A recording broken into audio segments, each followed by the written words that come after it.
Hi friends, ഇത് എത്ര പവന് നിങ്ങൾക്ക് ഗസ് ചെയ്യാൻ പറ്റുമോ? ഗസ് ചെയ്യാൻ പറ്റുന്നവരാണെങ്കിൽ ഒന്ന് കമന്റ് ചെയ്യണേ. ട്രിവാൻഡ്രം രാജകുമാരിയിലേക്ക് എല്ലാ കൂട്ടുകാർക്കും സ്വാഗതം. നമുക്ക് ഒറിജിനൽ നഗാസിന്റെ വെഡിങ് സെറ്റ് പരിചയപ്പെട്ടാലോ? അപ്പോൾ ഫസ്റ്റ് നെക്ലസ് വരുന്നത് നല്ല അടിപൊളി പ്രീഷ്യസിന്റെ നെക്ലസ് ആണ്. ഈ നെക്ലസിന്റെ വെയിറ്റ് വരുന്നത് വെറും 28 ഗ്രാമേ ഉള്ളൂ കേട്ടോ. അപ്പോൾ സെക്കൻഡ് നെക്ലസ് വരുന്നത് ഒറിജിനൽ നഗാസിന്റെ കുറച്ച് സ്റ്റോണും കാര്യങ്ങളൊക്കെ ഉള്ള നെക്ലസ് ആണ്. ഇതിന്റെ വെയിറ്റ് വരുന്നതും 28 ഗ്രാമേ ഉള്ളൂ കേട്ടോ. അപ്പോൾ മൂന്നാമതൊരു നെക്ലസ് വരുന്നുണ്ട്, പാലക്കയുടെ നെക്ലസ് ആണ്. പച്ച സ്റ്റോണൊക്കെ ഉള്ള പാലക്കയുടെ നെക്ലസ് ആണ്. ഇതിന്റെ വെയിറ്റ് വരുന്നത് 42 ഗ്രാമേ ഉള്ളൂ കേട്ടോ. അപ്പോൾ നാലാമതൊരു നെക്ലസ് വരുന്നുണ്ട്, കളർഫുൾ സ്റ്റോണും കാര്യങ്ങളൊക്കെ ഉള്ള നഗാസിന്റെ നെക്ലസ് ആണ്. അതിന്റെ വെയിറ്റ് വരുന്നത് 74 ഗ്രാമേ ഉള്ളൂ. അപ്പോൾ ലാസ്റ്റ് ഒരു ആരം പോലത്തെ ഒരു നെക്ലസ് വരുന്നുണ്ട്, ചെറിയ ചെറിയ സ്റ്റോണും കാര്യങ്ങളൊക്കെ വരുന്നുണ്ട്.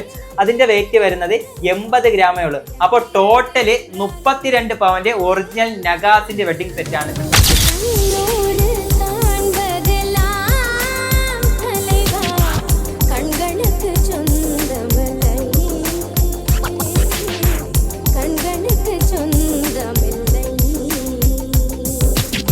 അപ്പോൾ ഇതുപോലത്തെ കളക്ഷൻസ് കാണുവാനും പർച്ചേസ് ചെയ്യുവാനും എല്ലാ കൂട്ടുകാർക്കും ട്രിവാൻഡ്രം രാജകുമാരിയിലേക്ക് സ്വാഗതം. അപ്പോൾ നമ്മുടെ ഷോപ്പ് വരുന്നത് തിരുവനന്തപുരം MG റോഡ് പുളിമൂട് സിഗ്നലിന്റെ അടുത്താണ്. അപ്പോൾ ഈ വീഡിയോ നിങ്ങൾ മാക്സിമം നിങ്ങളുടെ ഫ്രണ്ട്സുകൾക്ക് ഷെയർ ചെയ്യുക, അതോടൊപ്പം നമ്മളെ പേജ് ഫോളോ ചെയ്യുക. അപ്പോൾ അടുത്തൊരു വീഡിയോയുമായി അടുത്ത കളക്ഷൻസുമായി കാണാം. ബൈ.